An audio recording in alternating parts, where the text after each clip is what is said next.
భయంకరమైన కరువు వచ్చినప్పుడు నేను ఒక రైతు కాడికి పోయానమ్మా.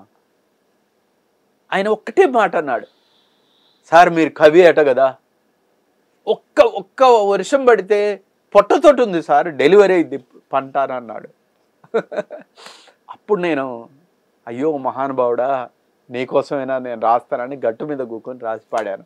వానమ్మ వానమ్మ వానమ్మ ఒక్కసారన్నా వచ్చిపోవా వానమ్మ, చేలల్లో నీళ్లు లేవు, చెలకల్లో నీళ్లు లేవు, వాగుల్లో నీళ్లు లేవు, వంపుల్లో నీళ్లు లేవు, నిన్నే నమ్మిన రైతు కళ్ళల్లో నీళ్లు లేవు.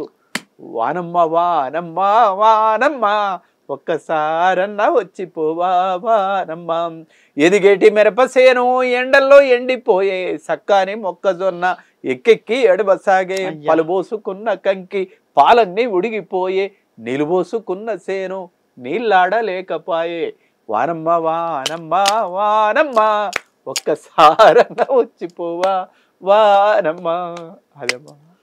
బాబా తాళం ఎంత లయబద్ధంగా ఉంది, అందుకే తాళం వేస్తున్నాను.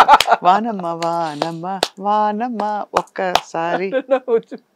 ఎంత బాగా పాడతారండి జయరాజ్ గారు. లేదమ్మా అలా